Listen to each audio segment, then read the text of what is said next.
Assalomu alaykum akalar. Bugun noyob mashina, ya'ni bugun obzorimizda Audi A5 Coupe mashinasi bo'ladi. Polniy RS body kitda.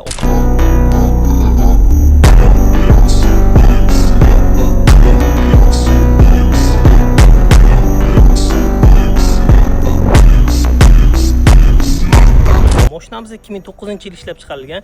Probegi 114 ming, 2.5 TFSI, ya'ni 2.5 turbina motor bo'ladi. Okalar, bitta mashinaga baho beramiz. Mashinamizning motori, hadovoyi, korobkasi hamma yog'i ideal. Polniy RS bamperlarda turibdi, ya'ni bamperlari restyling, Audi diskalar taqib qo'yilgan, yo'llarga takoy pat karbon jabralar taqilgan. Bu rostakasim klassik karbon. Mashinamizning krugovoy tonirovkasi bor va juda ham katta lyuki bor.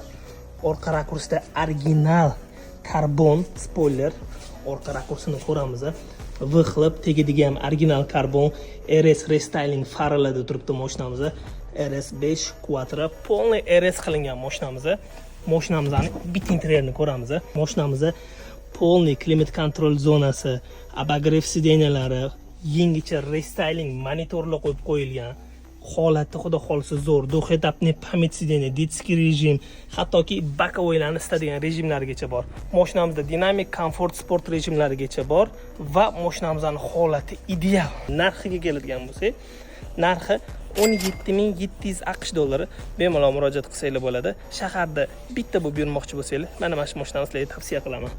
Audi RS5 body kitda Audi A5 Coupe mashinasi.